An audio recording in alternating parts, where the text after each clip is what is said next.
ठीक है, तो अब हम DML कमांड देखते हैं। हमने TDL कमांड देख ली, ठीक है। DML कमांड्स क्या होती है, ये ऑटो कमिटेड नहीं होती, नॉट ऑटो कमिटेड।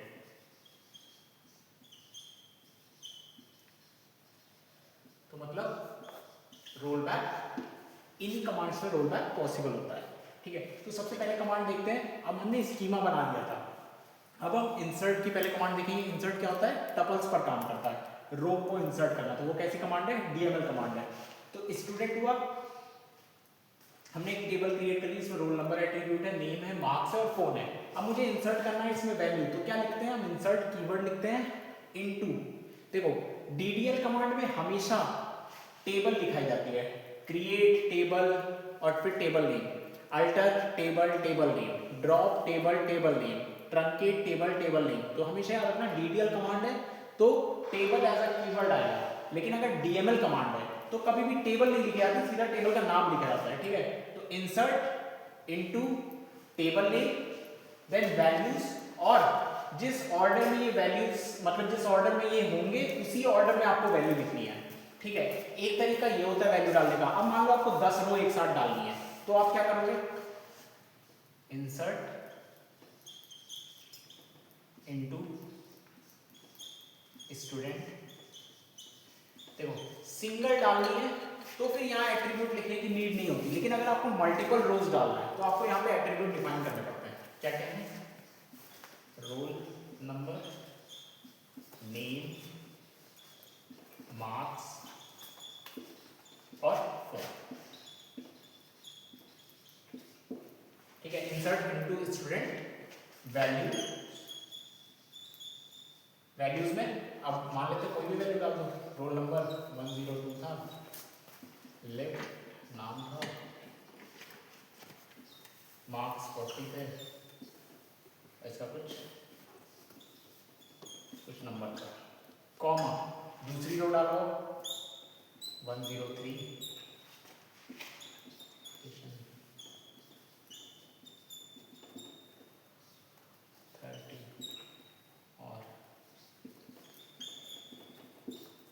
ठीक है। जितनी रो डालनी है कॉमा लगा लगा के सारी रो डाल के बाद में सेमीकोलन लगा दो, तो मल्टीपल रोज इंसर्ट हो जाती हैं ऐसे। अब मान लो आपको सिर्फ दो ही डेटा डालना था, रोल नंबर और नेम डालना था, तो स्टूडेंट में रोल नंबर और नेम लिखो और वैल्यूज डाल दो, ठीक है। तो ये होता है, ऐसे इंसर्ट करते हैं, ठीक है। तो ये पूरा इंसर्ट का तरीका होता है SQL में। देन देखते हैं अपडेट। अब किसी रो को आपको अपडेट करना है, देखो एक क्वेरी लिखी है, अपडेट स्टूडेंट सेट। सेट क्या करता है, सेट भी एक कीवर्ड है। सेट फोन, फोन नंबर जो हम यहाँ पे पास कर रहे थे इसमें कैटेगरी था ना, फोन नंबर को क्या सेट कर दो, ये सेट कर दो। लेकिन अपडेट और डिलीट बहुत सोच समझ के चलाना चाहिए। अगर मैं ये कमांड चलाता हूँ तो क्या होगा, अगर आपके टेबल में 100 रो है तो 100 की 100 अपडेट हो जाएंगी। इसीलिए कहा जाता है अपडेट में क्या करो, हमेशा अगर मान लो सारी को अपडेट करना है तो ये क्वेरी सही है, लेकिन अगर किसी एक एंटिटी के करस्पॉन्डिंग, मतलब किसी एक वैल्यू, किसी एक रो या किसी एक टपल को ही अपडेट करना, तो कैसे लिखेंगे। मान लो मुझे 103 के करस्पॉन्डिंग क्या चेंज करना है, फोन नंबर चेंज करना था, तो मैं क्या लिखूंगा, update student set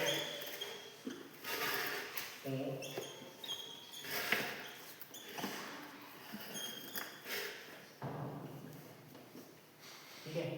where, where क्या दिखाता है, कंडीशन को दिखाता है। वेयर क्या लिखो, मान लो किसी 103 रोल नंबर के अकॉर्डिंग करना था, तो रोल नंबर इक्वल टू 103, ठीक है। तो अब पहले वो जाएगा वेयर कंडीशन को चेक करेगा, वेयर रोल नंबर 103 कहाँ है, 103 मिल गया उसको टेबल में, 10 के करस्पॉन्डिंग फोन नंबर क्या सेट कर देगा, 874 वो वाला फोन नंबर सेट कर देगा, ठीक है। अपडेट क्वेरी में वेयर कंडीशन मतलब किसी एक डेटा को कर रहे हो और अगर डायरेक्टली लिख दिया तो सबको अपडेट मार देगा, ठीक है, सारी टपल्स को अपडेट मार देगा। देन दूसरा होता है डिलीट। तो इसमें भी देखो क्या टेबल लिखा, नहीं लिखा, ठीक है, तो वो DDL और DML में होता है, ठीक है। देन यहाँ देखो डिलीट, डिलीट फ्रॉम स्टूडेंट, तो ड्रॉप क्या करती है, पूरी टेबल को ड्रॉप करती थी। ट्रंकेट क्या करता था, वो कैसी कमांड थी, DDL कमांड थी, लेकिन वो सिर्फ टपल्स को डिलीट करती थी। डिलीट कमांड भी सिर्फ टपल्स को डिलीट करती है। अगर डिलीट फ्रॉम स्टूडेंट लिखा तो आपके पास सिर्फ टेबल रह जाएगी, डेटा पूरा डिलीट हो जाएगा। इसलिए कहा जाता है डिलीट में भी आपको अगर एक टपल डिलीट करनी तो वेयर कंडीशन लगाओ, वरना तो पूरी टेबल ही डिलीट हो जाएगी। ठीक है, सिर्फ स्कीमा रह जाएगा। तो डिलीट मान लो मुझे 102 को करना था तो मैं लिखता डिलीट फ्रॉम स्टूडेंट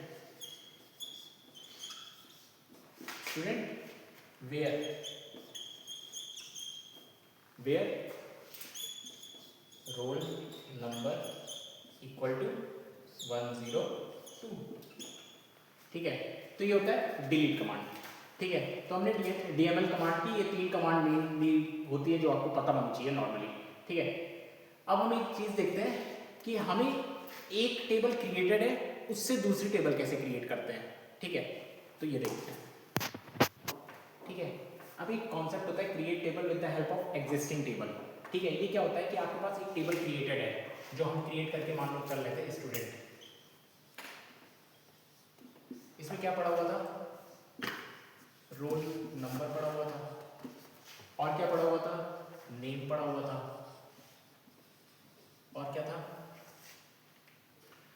और रोल नंबर नेम हो गया, मार्क्स हो गए, और फोन मान लो पड़ा। ठीक है, अब हमें इस टेबल से एक और टेबल बनानी है कि हम नहीं चाहते कि हम फिर से सब कुछ लिखें। ठीक है, तो कैसे बनाते हैं, तो हम सीधा सीधा लिखेंगे क्रिएट टेबल नेम, मान लो एम्प्लॉय।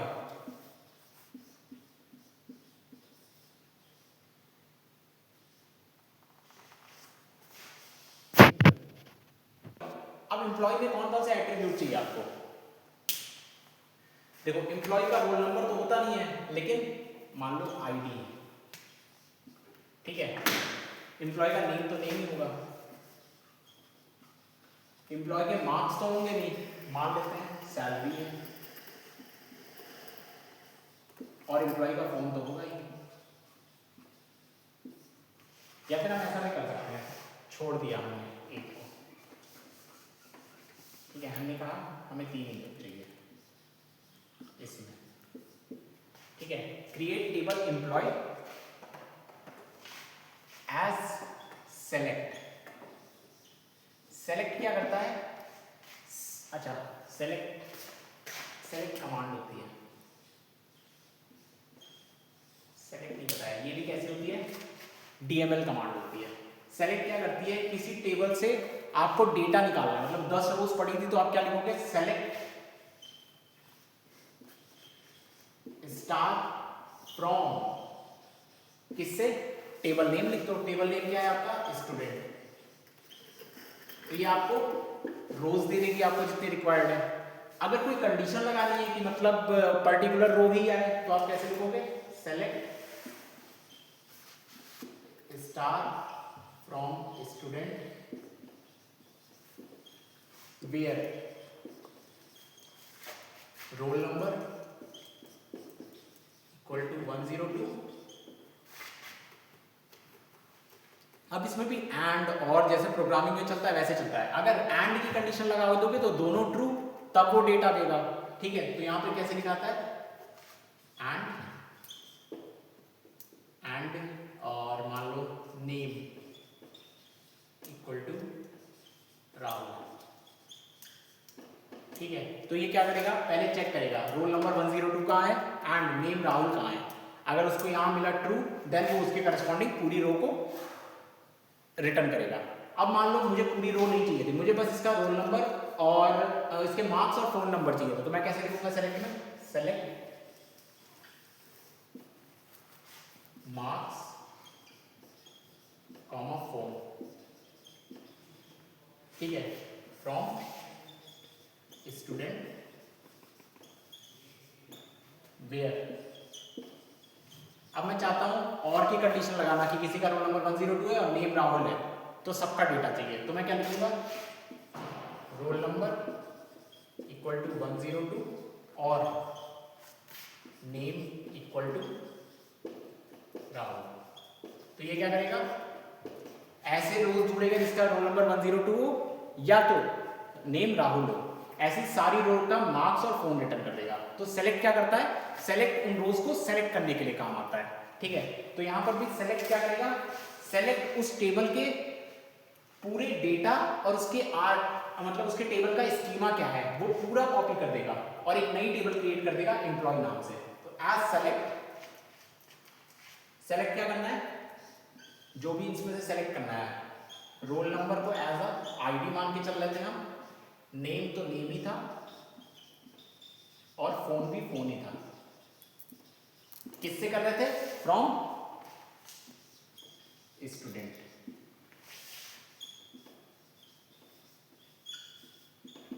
ठीक है, तो ये क्या करेगा, एक नई टेबल क्रिएट करेगा, लेकिन उसके नाम क्या क्या होंगे, उसके एट्रीब्यूट के नेम आईडी, नेम और फोन होंगे। ये क्या है, ये रिलेशन बताता है कि roll number as a roll number यहाँ पे जो था वो एज अ आईडी की तरह एक्ट कर रहा होगा एम्प्लॉय टेबल में, नेम नेम की तरह एक्ट कर रहा होगा, फोन फोन की तरह एक्ट कर रहा होगा, लेकिन हम नाम चेंज कर सकते हैं। ठीक है, तो एक नई टेबल क्रिएट हो जाएगी एम्प्लॉय नाम से, इसमें आईडी, नेम और फोन एट्रीब्यूट प्रेजेंट होंगे। अब मान लो इसमें क्या होगा, डेटा भी कॉपी हो जाएगा। अब कह रहा है मुझे स्कीमा कॉपी करना था, तो स्कीमा कॉपी करने में यहाँ पे वेयर करके कंडीशन लगा दो, सबसे आसान तरीका यही है, वेयर 1 इक्वल टू 2। कभी ये कंडीशन ट्रू होगी क्या, कभी ट्रू नहीं होगी, तो कभी कोई डेटा कॉपी ही नहीं होगा, सिर्फ टेबल का स्ट्रक्चर कॉपी हो जाएगा। ठीक है, तो ये create table with the help of existing table का कोड होता है। ठीक है, आप चला के भी देख सकते हो इसको MySQL पे। ठीक है, तो हमने क्रिएट का देखा। अब मान लो हमें इंसर्ट पे क्वेरी पे लगाना है। ठीक है, मतलब हमारे पास टेबल बनी हुई है, हमें इंसर्ट करना है एक टेबल से दूसरे टेबल में डेटा। तो क्या लिखेंगे हम, इंसर्ट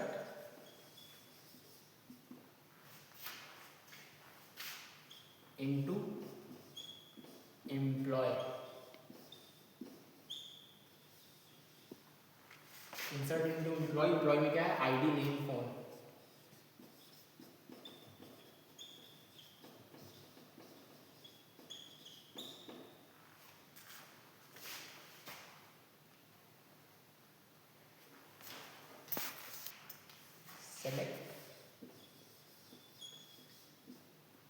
सेलेक्ट, अब क्या क्या इसमें सेलेक्ट करोगे, रोल नंबर, नेम और फोन।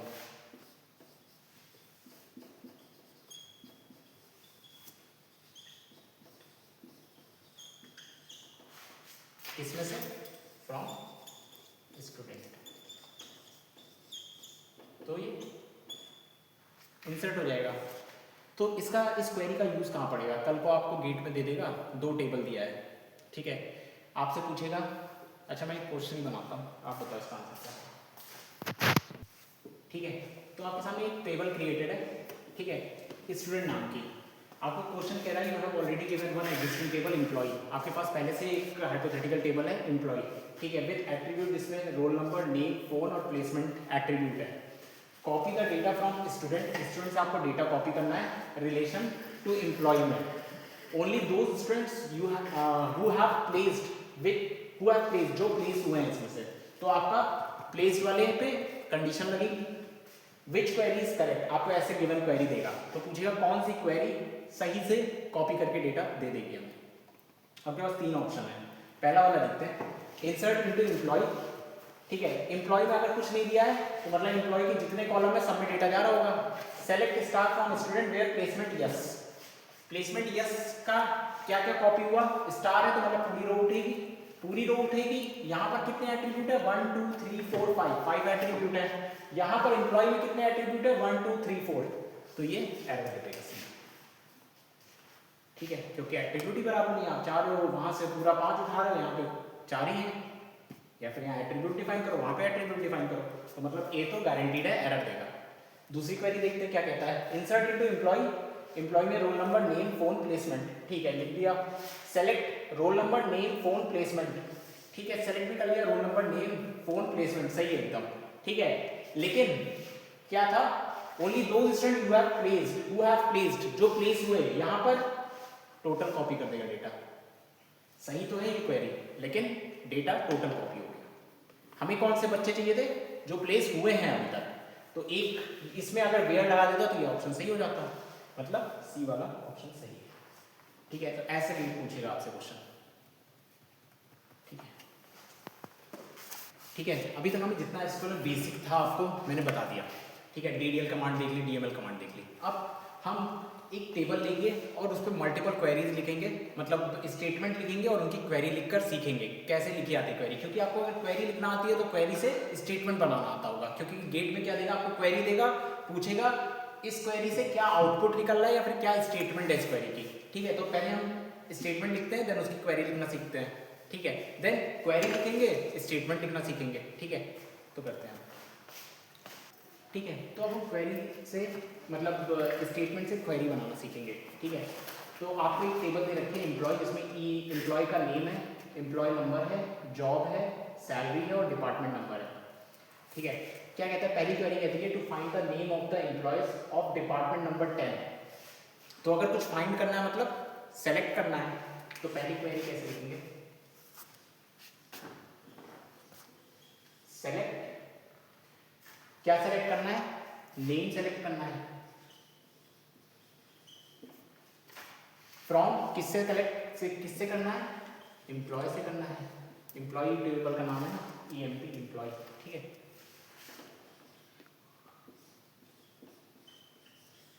ये EMP जो लिखा हुआ है शॉर्ट में लिख दिया है, एम्प्लॉय का नाम है, मतलब टेबल का नाम है। ठीक है, ऑफ डिपार्टमेंट नंबर 10। जब भी कोई कंडीशन देती है तो कंडीशन हम किससे दिखाते हैं SQL में, वेयर से। ठीक है, वेयर डिपार्टमेंट नंबर 10। पहली क्वेरी ये होगी, ये आपको क्या दे देगा, सारे नाम दे देगा जितने भी एम्प्लॉयज हैं डिपार्टमेंट नंबर 10 में। ठीक है, दूसरी क्वेरी देखते हैं, to find the name of all employees of department number 10 whose salary is greater than 2000। Second query में क्या हो जाएगा, सेलेक्ट, सेलेक्ट तो यहाँ पे भी करना है, फाइंड करना है नेम को, तो सेलेक्ट क्या करना है, नेम सेलेक्ट करना है, फ्रॉम किससे करना है, एम्प्लॉय से करना है। वेयर में अब दो कंडीशन आएगी, पहले तो डिपार्टमेंट नंबर 10 का होना चाहिए। ठीक है, एंड whose कौन कौन से, whose salary is greater than 2000, मतलब and salary is greater than 2000, where department number equal to 10 and salary is greater than 2000। ठीक है, सेकंड की क्वेरी होगी। थर्ड लिखकर देखते हैं, टू फाइंड द नेम, मतलब अभी भी सेलेक्ट की क्वेरी है, to find the name of employ whose department number is 10 और 20। तो ये आप घर पे लिखो, ये इजी है, बस क्या करना है, वेयर की कंडीशन में क्या हो जाएगा, department number, where department number equal to 10 और डिपार्टमेंट नंबर इक्वल टू 20, ये ट्राई करना। To find the name of the employees whose work either in department number 10 और 20 और 30। ठीक है, तो देखो यहाँ पे दो था और लगा लिया, मस्त मेंटोस जिंदगी चल रही थी। लेकिन एक और तरीका है, कैसे, एक कीवर्ड होता है इन, अगर आपको ऐसे लिखने का मन नहीं है और ये सब, तो फिर इन का यूज करते हैं, तो मैं उसको लिख कर दिखाता हूँ। ठीक है, इन का यूज देखते हैं, सेलेक्ट नेम फ्रॉम एम्प्लॉय। ठीक है, वेयर तो लिखोगे, इन क्या करता है, इसमें से अगर एग्जिस्ट करता है तो दे दो, किसमें से, 10 20 30, 10 20 30। इन इंग्लिश में भी तो इन यही करता है। ठीक है, तो क्या करना है, इन का हो जाता है, select name from employ where. अच्छा, यहाँ डिपार्टमेंट नंबर भी आएगा ना, किससे निकाल, किस पे चेक करोगे, तो वेयर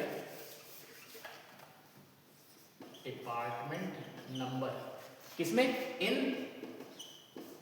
10 20 30। ठीक है, तो ये आपको क्या आउटपुट देगा, इन क्या करता है, इन करता है कि 10 20 30 कोई भी डिपार्टमेंट नंबर मिला तो उसका डेटा दे दो मुझे, चाहे 10 मिले, चाहे 20 मिले, चाहे 30 मिले। तो ये और का ही सिमिलर है, अगर और करके लिखते तो कैसे लिखते, डिपार्टमेंट नंबर 10 और डिपार्टमेंट नंबर 20 और डिपार्टमेंट नंबर 30। तो ऐसे अगर मान लो मैं 10 दे देता तो कितने लिखते ही रहते क्या, तो फिर इन करके डायरेक्टली लिख सकते हैं। ठीक है, तीसरा हो गया। ये फोर्थ था, फोर्थ क्वेरी थी, ठीक है। देन फिफ्थ देखते हैं, to find the name of all employees whose salary is between 10,000 and 20,000। Between मतलब क्या होता है, अगर 1 और 10 के बिटवीन पूछो कितने नंबर आते हैं बीच का, कितने आते हैं? 10 से 1 तक कितने नंबर होते हैं? 10 नंबर होते हैं। इन दोनों को हटा दो तो कितने नंबर बचे? 8 ही तो बचे। तो बिटवीन पूछ रहा है, तो इनकी दो लिमिट दे रखी है, बिटवीन हमेशा बीच की देता है, तो इसकी क्वेरी दो तरीके से लिखी जा सकती है। एक होता है fifth, find the name of employees, name ही निकालना है तो select name from employ where salary क्या क्या कह रहे हैं, between 10,000, salary is greater than 10,000 and less than 20,000। पहली क्वेरी ये तरीका है लिखने का। इसका दूसरा तरीका और क्या है, ठीक है, तो इसको दूसरे तरीके से क्या लिख सकते हैं, सेलेक्ट एम्प्लॉय का नाम, एम्प्लॉय का नाम हम किससे रिप्रेजेंट कर रहे हैं, अच्छा मैंने हर जगह नेम लिख दिया तो इसको नेम कर लो, ठीक है, ये हो जाएगा सैलरी तो सैलरी है, ठीक है। तो select name from employ where, अब क्या लिखोगे, सैलरी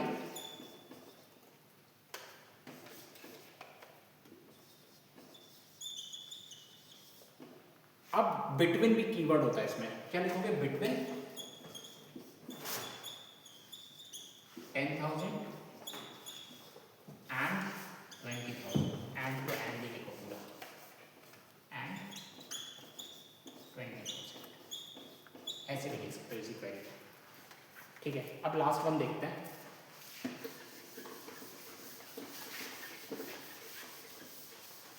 क्या कहता है, to find the name of employee whose name is between A and D, ये भी अच्छा क्वेश्चन है,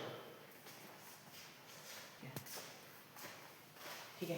अब इसको थोड़ा सा समझते हैं, बिटवीन A एंड D का मतलब क्या है, A से D तक का प्रिंट करना है, तो A और D के बीच में, अब इंग्लिश अल्फाबेटिकल में, इंग्लिश अल्फाबेट में A के बाद B होता है, C होता है, तो क्या A से D तक अगर बिटवीन लिख रहे हो ना, तो मतलब D से स्टार्ट होने से पहले तक सारे लेटर आएंगे और A से सारे लेटर आएंगे, ये होता है अगर अल्फाबेटिकली देख रहे हो चीज़ों को, ठीक है।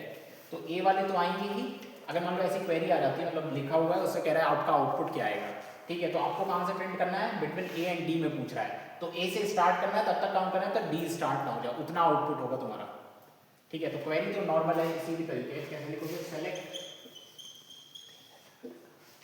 Name from employ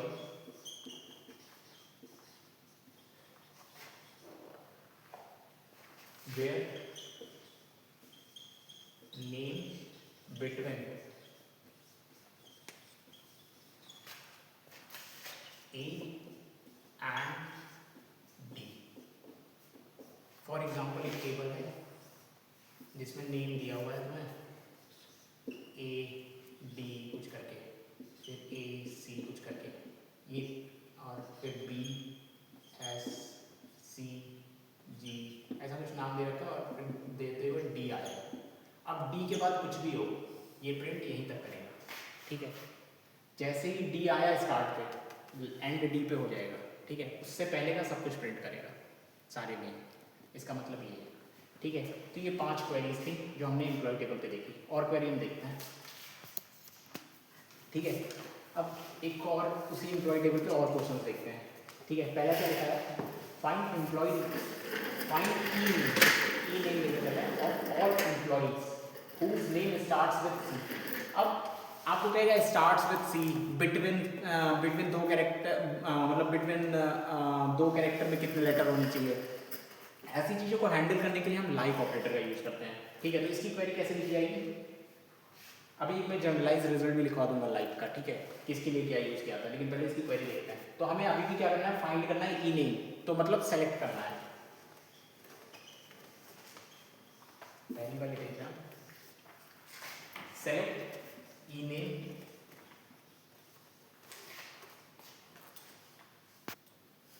select e name from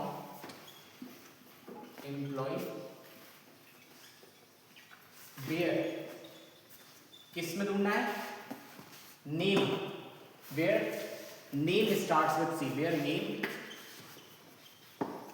like, कैसे नेम चाहिए आपको, C से स्टार्ट हुए और C के बाद कुछ भी हो, कुछ भी के लिए हम लगाते हैं परसेंटाइल, ठीक है। ये हो गया इसकी क्वेरी।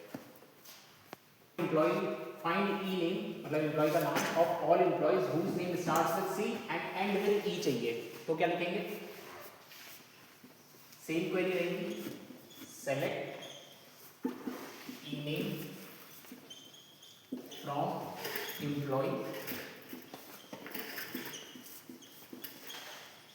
वेयर, नेम ही सेलेक्ट करना है, लेकिन लाइक स्टार्ट विथ सी और एंड विथ ई, बीच में कितने भी नंबर ऑफ लेटर्स आए, तो कितने भी को कौन रिप्रेजेंट करता है, परसेंटाइल, ठीक है। ये होगी इसकी query. Find E name whose contain at least 2 As, at least 2 A मतलब कम से कम 2, उससे ज्यादा कितने भी हो सकते हैं, तो क्या करना है, कुछ नहीं, select E name from employ where name like at least 2 A. अब मुझसे स्टार्टिंग एंडिंग की बात नहीं कहा, एटलीस्ट 2 ए चाहिए, तो स्टार्टिंग में कुछ भी हो, मुझे फर्क पड़ता है, नहीं पड़ता, एक ए चाहिए, स्टार्टिंग में कुछ भी हो, एक ए हो, फिर इसके बीच में कुछ भी हो, एक ए और चाहिए, फिर इसके आगे कुछ भी हो, ये सारे कॉम्बिनेशंस कवर कर लेगा, ठीक है। अगला देखते हैं, find E name starts with C and at third position B, starts with C चाहिए और थर्ड पोजीशन पे कौन चाहिए, बी चाहिए, ठीक है। तो कैसे लिखेंगे C query, select E name from employ where name like, क्या कहता है, स्टार्ट्स विद सी, सी से स्टार्ट किया, ठीक है, एंड एट थर्ड पोजीशन, तो सी फर्स्ट पे है, सेकंड अगर सिर्फ एक कैरेक्टर आ सकता है इनके बीच में, तो क्या लगाते हैं, हम डैश लगाते हैं, देन थर्ड पे कौन चाहिए, बी चाहिए, ठीक है, देन आगे कुछ भी हो, ये हो गया, ठीक है। अब ये भी हैंडल कर सकते हैं यार, कैपिटल लेटर और ये सब भी, ठीक है, तो यहाँ पर स्मॉल लेटर मान लीजिए।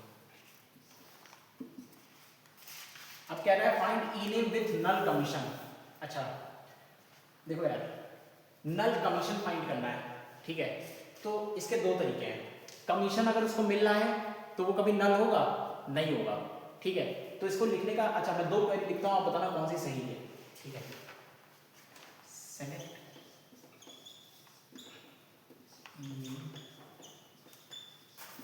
From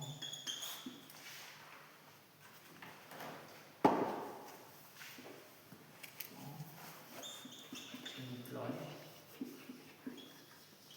where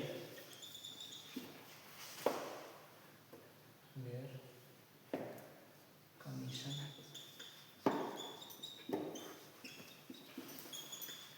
equal to null, एक क्वेरी ये है और दूसरी क्वेरी है सेलेक्ट, कौन सी सही है आपको ये बताना है, फ्रॉम एम्प्लॉय वेयर कमीशन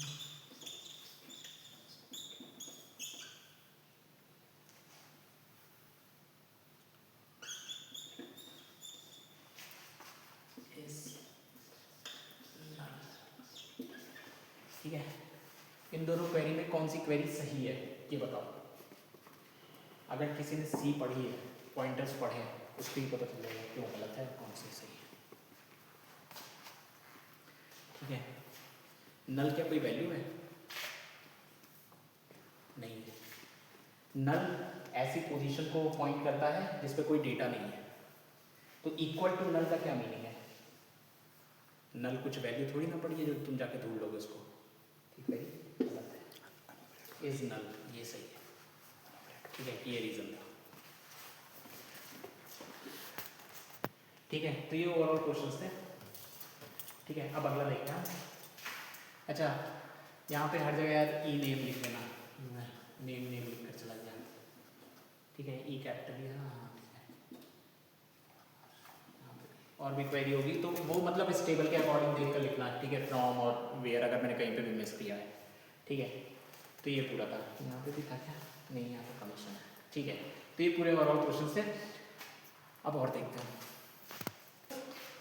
ठीक है, अब एक दो कॉन्सेप्ट और है, ये देख लो एक बार। रीनेम, अगर किसी टेबल का नाम चेंज करना है तो हम क्या लिखते हैं? Rename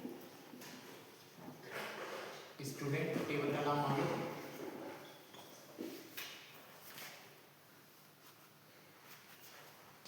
student employ.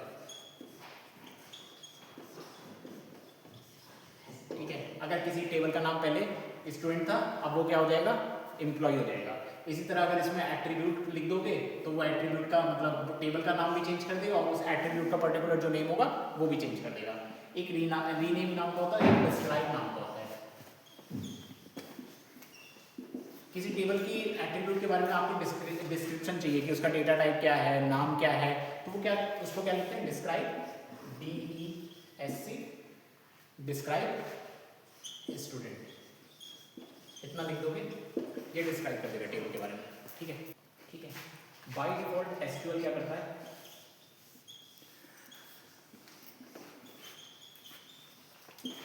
SQL print duplicate data.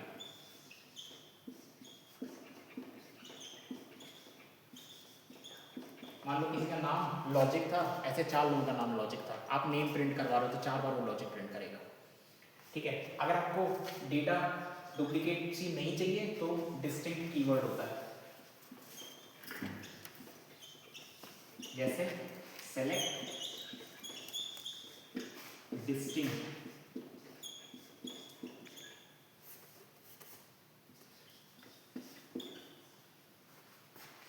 Name from student.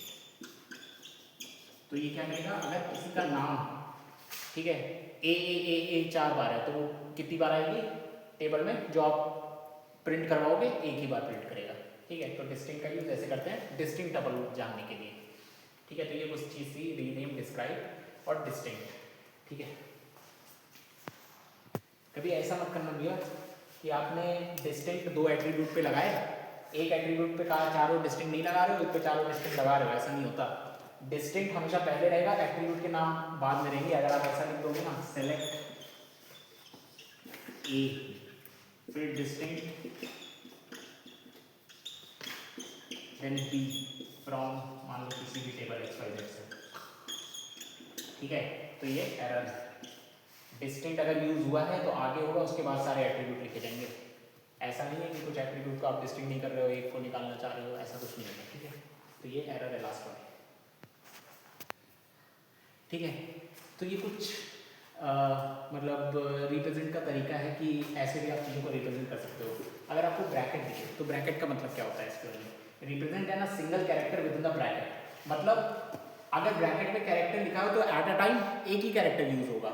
ठीक है, तो इससे क्या क्या जनरेट हो सकता है? जैसे HOT, हॉट, हैट, लेकिन HIT जनरेट हो सकता है, हिट नहीं हो सकता। ठीक है, तो ये याद रखना, जो भी ब्रैकेट में होगा विद इन अ टाइम एक ही यूज होगा। पावर लग गई तो जो ब्रैकेट में लिखा हुआ है उनमें से कोई भी कैरेक्टर यूज नहीं होगा। इससे अगर आप हॉट जनरेट करना चाह रहे हो नहीं होगा। इससे क्या जनरेट होगा? इन दोनों कैरेक्टर को छोड़ के। डैश क्या कहता है? Dash represent the range of the character. A से डी के बीच में जितने भी कैरेक्टर आते हैं सब आ सकते हैं, मतलब CAT कैट, CBT, CDT सब जनरेट हो पाएंगे, ठीक है। लेकिन C और T तो वही रहेगा, C और T में चेंज कर देना, ब्रैकेट वाले चेंज होते हैं, ठीक है। उसके बाद अब using this we can use wild character. Wild character मतलब मान लो @ हो गया, अंडरस्कोर हो गया, मतलब ऐसे कैरेक्टर्स को अगर यूज करना है तो कैसे यूज करते हैं, जैसे हम लेटेक्स में यूज करते हैं। लेटेक्स में अंडरस्कोर को या फिर किसी स्लैश को यूज करना होता है तो क्या लगाते हैं हम? स्लैश लगाते हैं आगे, वही यही कॉन्सेप्ट है, ठीक है। अगर मान लो आपसे कह रहा है, इस क्वेश्चन में इसी का कॉन्सेप्ट है, write a query to find the name of all employees whose email IDs contain underscore, तो कैसे निकालोगे? Select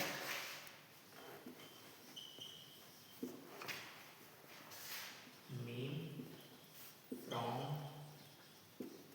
employ where email ID like, कैसे होनी चाहिए?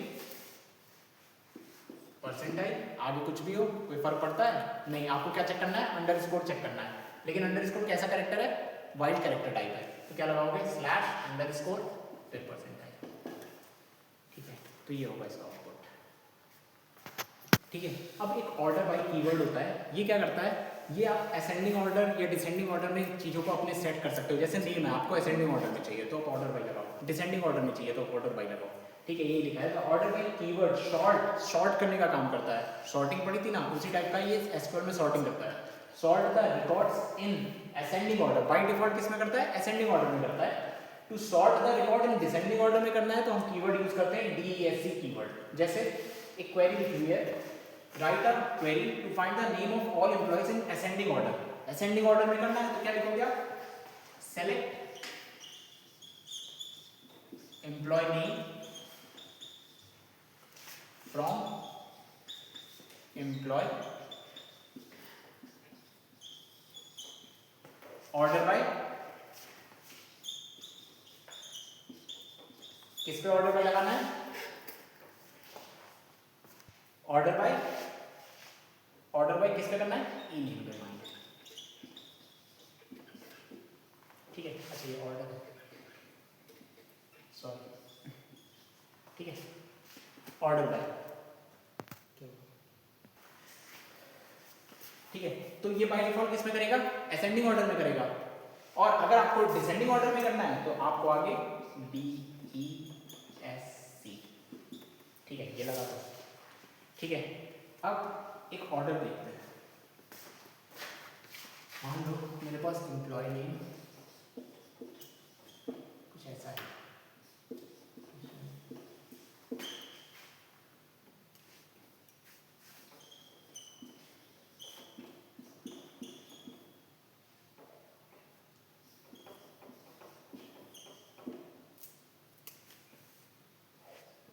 ठीक है, ऐसा है कुछ।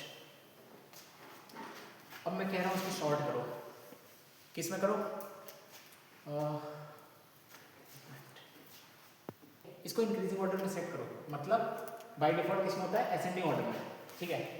तो सबसे पहले कौन सा आएगा? सबसे पहले छोटा वाला आएगा। तो सबसे पहले कौन सा आता है? बढ़ते हुए क्रम में असेंडिंग ऑर्डर। तो सबसे पहले कौन सा आएगा? नंबर आएगा जब ये शॉर्ट होगा। उसके बाद कौन आएगा? देखो SI कोड आपने पढ़ा होगा, ए का कितना होता है? स्मॉल a 65, ठीक है।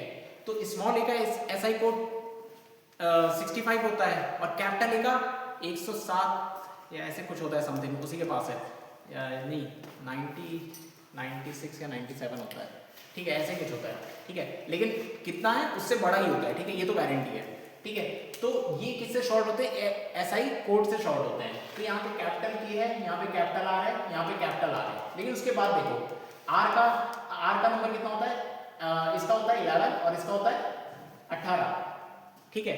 तो पहले ये आएगा, लेकिन तीनों ही कैपिटल लेटर थे, तो नेक्स्ट लेटर चेक करो। स्मॉल लेटर आई है, यहाँ ए है, तो पहले कौन आएगा? किशन आएगा, देन दूसरे पे कौन आएगा, आर सेम थे, देन एसआई कोड इसका कम, राहुल आएगा, देन राज आएगा। ठीक है, तो आपको अगर कभी ये गेट में दे देता है कि क्या इसका ऑर्डर होगा, तो ये भी आपको याद होना चाहिए। ठीक है, ये कॉन्सेप्ट था ऑर्डर बाय कीवर्ड का। ठीक है, बस इतना ही कॉन्सेप्ट था ऑर्डर बाय कीवर्ड का।